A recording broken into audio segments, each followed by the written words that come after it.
Good morning बच्चों।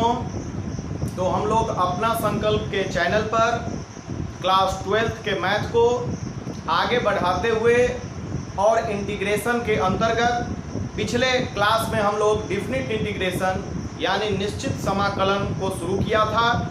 उस chapter को हमने 2 क्वेश्चंस का आप लोगों को बताया था, लेकिन वहाँ पर कुछ आपको टेक्निक बताए थे कि कैसे आप डिफिनिट इंटीग्रेशन को हल करते हैं, क्योंकि वहाँ पर जो था वो योग के रूप में आपको वहाँ पर बनाना था। जो सवाल वैसे कम से कम पूछे जाते हैं परीक्षा में, आपको जो डिफिनिट इंटीग्रेशन का सही स्वरूप है जिससे आपको ज़्यादा से ज़्यादा प्रश्न परीक्षा में पूछे जाएंगे, वो आज से आपका निश्चित समाकलन शुरू हो रहा है और वो आपका एक्सरसाइज 7.9 है। इस एक्सरसाइज में आप डिफिनिट इंटीग्रेशन को कैसे बनाते हैं, किस प्रकार से हल करते हैं, वो आज हम लोग समझेंगे। तो एक्सरसाइज 7.9 का क्वेश्चन नंबर 1 है, वह है कि x + 1 dx ये इंटीग्रेशन है और इसका लिमिट -1 से 1 तक। तो जैसा कि हमने पिछले क्लास में आप लोगों को समझाया था कि डिफिनिट इंटीग्रेशन बनाने के लिए आपको इंडिफिनिट इंटीग्रेशन मतलब जो आपका अनिश्चित समाकलन है उसके चैप्टर को बहुत अच्छे से समझने की जरूरत है। आपको जब इंटीग्रेशन बनाने आएगा, उसके पुराने जो फॉर्मूला है उस पर उसको हल करना आएगा, तो पहला प्रक्रिया तो वही है कि आप उस इंटीग्रेशन को हल करें। तो सबसे पहले हमारा x + 1 dx जो इंटीग्रेशन है इसको हल करना प्रमुख काम है। जब वो इंटीग्रेशन हल कर लेते हैं तब उसमें आप लोअर लिमिट और अपर लिमिट को वैल्यू पुट करते हैं। तो आप देखते हैं कि यहाँ पर x dx एक पार्ट है और एक 1 × dx यानी dx है। तो x dx का इंटीग्रेशन क्या होता है? x²/2 होता है, x का पावर n+1/n+1 वाले फॉर्मूला से, और यहाँ dx का इंटीग्रेशन आपका x होता है। तो सबसे पहले हमने इसका इंटीग्रेशन क्या किया, उसके बाद बड़ी ब्रैकेट में इसको रख के यहाँ पर नीचे में लोअर लिमिट और ऊपर में अपर लिमिट आप लिखते हैं डिफिनिट इंटीग्रेशन। फिर उसके बाद क्या करते हैं कि आप पहले अपर लिमिट का वैल्यू x के जगह पर पुट करते हैं। ध्यान से समझिए, जो x²/2 + x है, इसमें पहले x का वैल्यू ऊपर वाला यानी अपर लिमिट को पुट करेंगे। तो x का वैल्यू जब 1 रखेंगे तो 1 का स्क्वायर 1/2 होगा, और प्लस यहाँ पर x का वैल्यू फिर 1 रखेंगे तो +1 आएगा। जब अपर लिमिट का वैल्यू पुट कर देंगे फिर माइनस का चिन्ह लिख के फिर लोअर लिमिट को इसी में x के जगह पर पुट करना है। तो अब x के जगह पर -1 का स्क्वायर करेंगे तो वो भी 1 आएगा यानी 1/2। अब माइनस यहाँ x का वैल्यू -1 रखेंगे तो -1 यहाँ पर आएगा। अब इसका वैल्यू पुट कर दिया, अब इसको हल कर दें। ये हुआ 1/2 + 1, इसके आगे माइनस चिन्ह है तो -1/2 और माइनस +1, ये आपका 1/2 और -1/2 कट जाएगा तो 1 + 1 यानी 2 जो है इसका आंसर हुआ।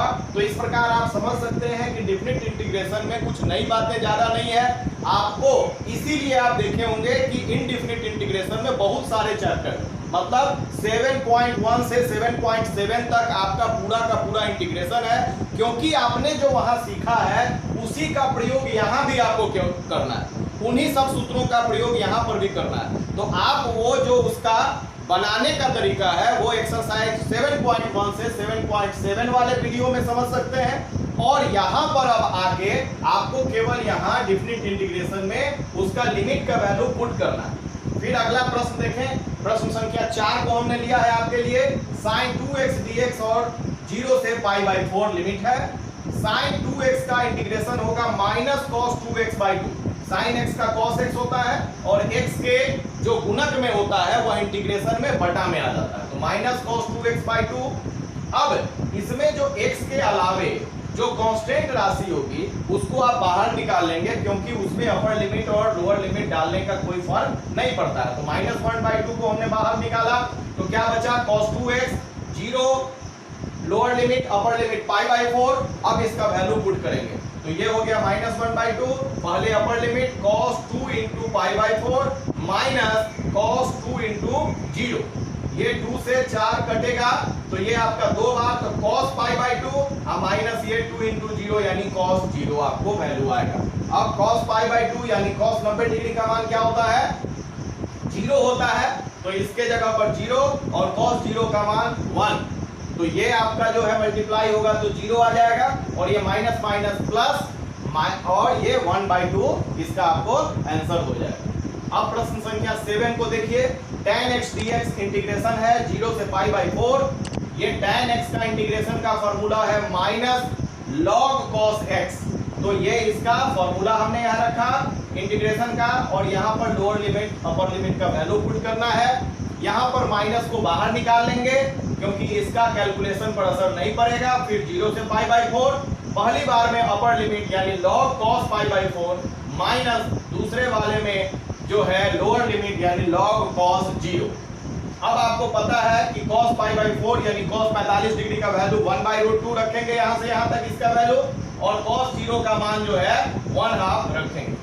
अब log m/n का फॉर्मूला होता है log m minus log n, यानी log 1 माइनस log√2, और ये हुआ माइनस log 1।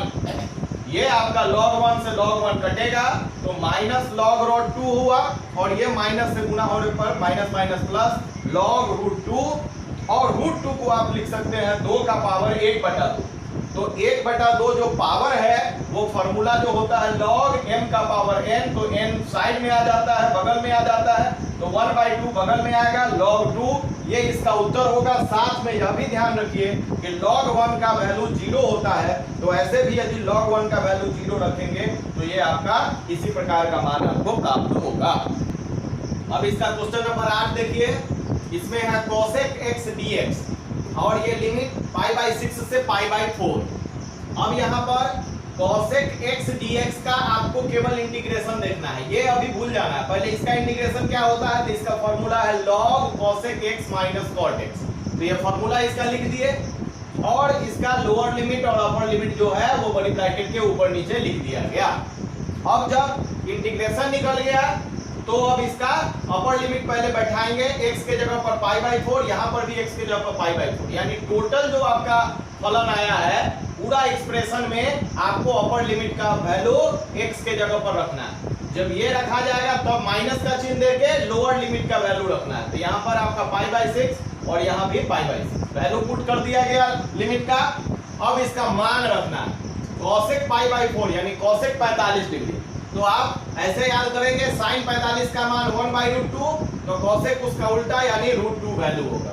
फिर है cot π/4 यानी cot 45, तो tan 45 का मान 1 और उसका उल्टा cot होता है, तो इसका भी 1 का उल्टा 1 होगा। तो ये वैल्यू पुट हो गया, माइनस ये cosec π/6 यानी 30 डिग्री का मान। तो sin 30 का मान आपको था 1/2, तो cosec 30 का मान हो जाएगा उसका उल्टा 2। उसी तरह cot 30 डिग्री है तो tan 30 का मान था 1/√3, तो उसका उल्टा हो गया cot 30 का मान √3। तो वैल्यू पुट हो गया।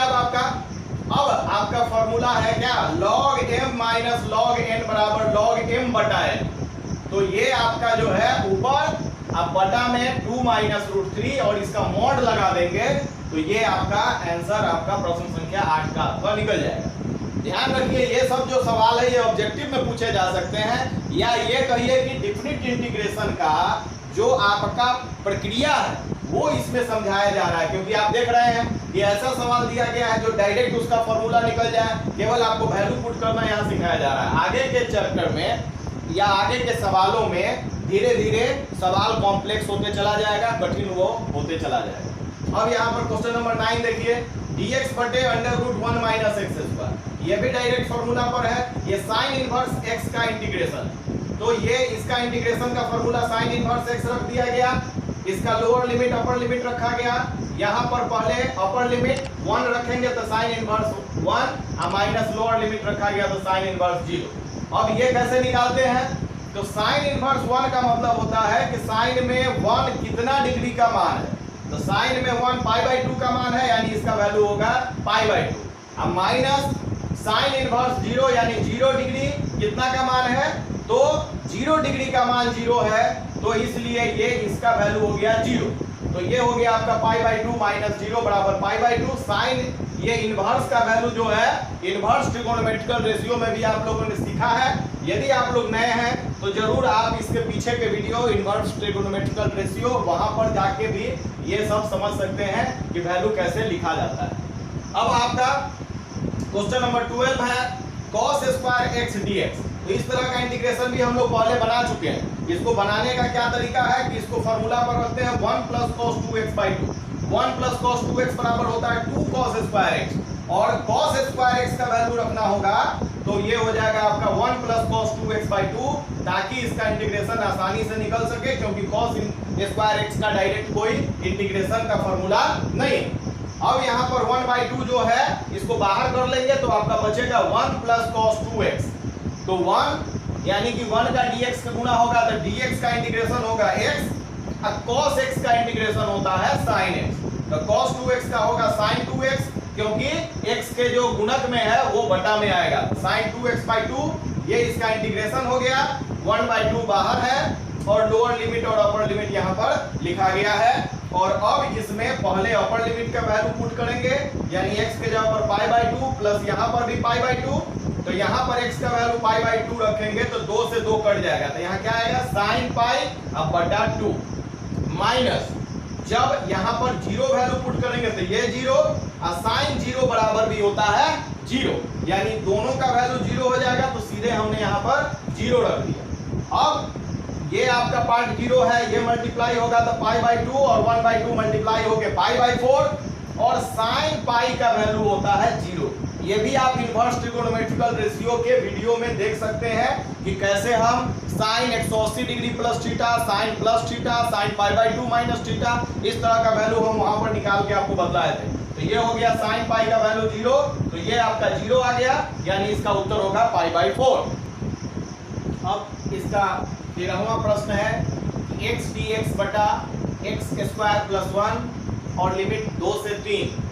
तो माना कि इस तरह का सवाल को हम लोग पहले भी इंटीग्रेशन निकाले हैं, तो देखते हैं कि यदि इसको t मानते हैं तो ऊपर वाला dt के रूप में आपका बैठ जाता है। तो माना कि x स्क्वायर प्लस 1 बराबर t, तो इसका डिफरेंशिएशन क्या होगा 2x और इसका 1, तो 2x dx बराबर dt। तो आपको लाना है x dx, यानी x dx बराबर 2 बटा में आएगा तो 1/2 dt। तो जो आपका यहाँ पर इंटीग्रेशन दिया हुआ है, इस इंटीग्रेशन को पहले इस रूप में आप हल करेंगे और बाद में लिमिट निकालेंगे।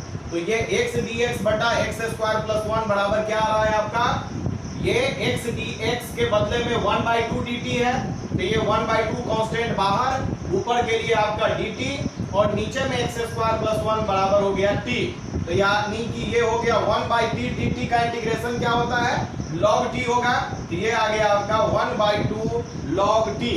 और फिर यहाँ पर t का वैल्यू x स्क्वायर प्लस 1 हम पुट कर देंगे। जब ये इंटीग्रेशन निकल गया तब अब हमको लिमिट रखना है। तब ये प्रश्न आप लिखेंगे कि इंटीग्रेशन x dx बटे x स्क्वायर प्लस 1 2 से 3 लिमिट है, इसका इंटीग्रेशन हमने निकाल के रखा है कि 1/2 log x स्क्वायर प्लस 1 है। 1/2 कांस्टेंट को बाहर रख सकते हैं, और यहाँ लिमिट 2 और 3 जो है इसको बड़ी कोष्ठ के ऊपर और नीचे लिखते हैं।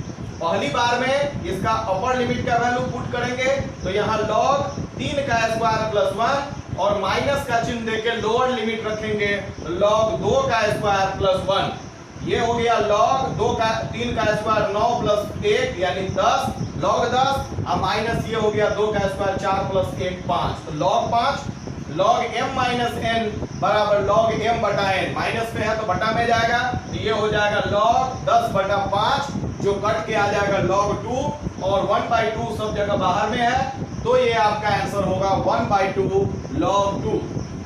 तो बच्चों इसी के साथ आज हम इस क्लास को यहीं समाप्त कर रहे हैं। इसके शेष प्रश्नों को अगले क्लास में हम लोग समाप्त करेंगे।